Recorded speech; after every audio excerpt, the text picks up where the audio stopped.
One of the hardest adult lessons a woman can learn is this: not everyone who comes close is looking for partnership. Some people are looking for relief. Relief from loneliness, relief from bills, from domestic burdens, from health problems, relief from failure, from aging, from chaos, from sexual insecurity, relief from child rearing, relief from unfinished parts of their life, relief from having to fully carry themselves.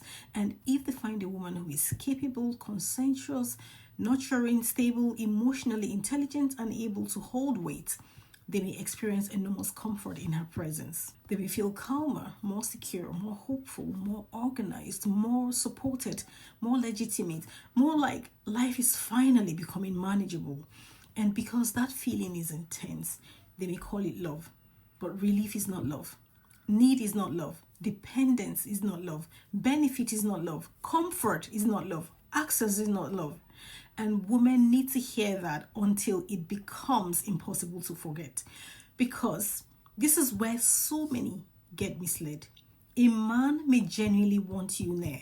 A man may genuinely not want to lose you. He may genuinely feel attached. He may genuinely feel better with you than without you. Yeah? And still not be loving you in the way that honors your humanity. Because wanting relief is not the same as wanting you. He may not want your heart. He may want what your presence does to his life, what your labor removes, what your care softens, what your steadiness organizes, what your body provides, what your devotion stabilizes, what your support makes easier. And this is why some women feel such confusion in certain relationships, because the man's attachment is real, but the reverence is missing. The need is intense, but the honor is absent. The reliance is obvious, but the reciprocity is thin. The proximity is desired, but the woman herself still feels unseen. That is because she is not necessarily being cherished. She is being used as relief.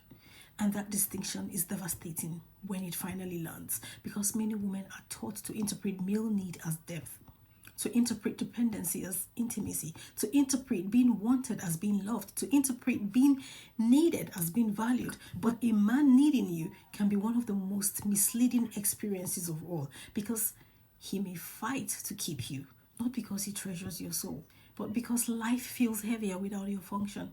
And a woman must know the difference, because if she does not, she will keep mistaking his dependence for devotion, his reliance for respect, his attachment for integrity, his fear of losing access for love.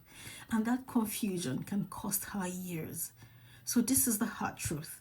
A lot of people are not entering relationships asking, how do I love another person well? They are asking, how do I make my life more bearable?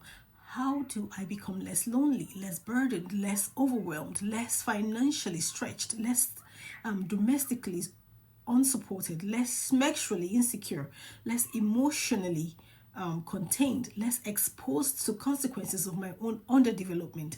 And if they find a woman who reduces those pressures, they may feel profoundly drawn to her. But what draws them is not always reverence. Sometimes it is utility. Sometimes it is the relief of having found someone who can absorb what they do not want to carry alone. And women, especially caring women, must be careful here, because you can feel deeply loved by a man who is actually deeply relieved. Those two feelings can look similar in the beginning. Both can come with intensity, pursuit, future talk, gratitude, attachment, emotional dependence. But over time, the difference reveals itself. A man who loves you wants to know what protects you, what honors you, what keeps you whole, what responsibility he must carry to be near you, how to make your life lighter too. A man who wants relief wants to know how available you are, how much you can carry, how adaptable you are, how much support you can give, how fully you can fold into his needs. That is the difference. One is asking, how do I love her? The other is asking, how can her presence solve things for me?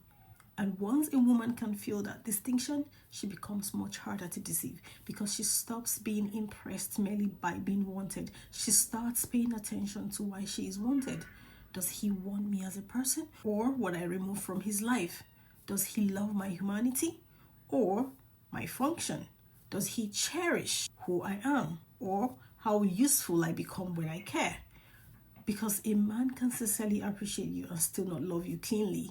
He can sincerely value what you do and still not honor who you are. And that is why women must stop using male need as evidence of male love. A man wanting you badly is not proof of his purity. Sometimes it is proof of how much he benefits. And if you do not understand that, you will keep feeling guilty for leaving men who really needed you. You will keep second guessing yourself because his dependence looked emotionally convincing. You will keep wondering whether walking away from him was cruel. But hear this clearly. It is not your job to become a human relief system for someone who cannot carry their own life. It is not your purpose to be turned into emotional infrastructure, domestic infrastructure, financial infrastructure, sexual or spiritual infrastructure for an underdeveloped person. That is not love. That is recruitment. And perhaps the hardest sentence of all is this. Some people do not stay because they adore you. They stay because losing you would force them to feel the full weight of themselves again. That is not romance. That is avoidance. And the woman who understands this becomes far less vulnerable to manipulative attachment because she no longer asks only, does he want me? She asks, what exactly in his life becomes easier because I am here? And if the answer is everything, while her own life becomes heavier, then she is not standing in mutual love. She is standing in an arrangement where her function is being consumed. So, this is the final advice. Do not confuse being needed with being cherished. Do not confuse being hard to lose with being deeply loved. Do not confuse male attachment with male capacity for partnership. And do not let anyone call their dependency on your label, care, body structure, or emotional regulation love if the relationship still leaves you underprotected. Because love does not merely seek relief in you. Love seeks responsibility towards you. Love does not just want your nearness. Love wants your well-being. Love does not merely benefit from your presence. Love honors the cost of being entrusted with it. And once a woman knows that in her bones, a lot of men lose their power to confuse her because she can finally say, you do not love me just because life feels better when I'm carrying part of it for you. You love me when my humanity matters as much as my usefulness. Anything less is not love. It is relief wearing the clothes of love.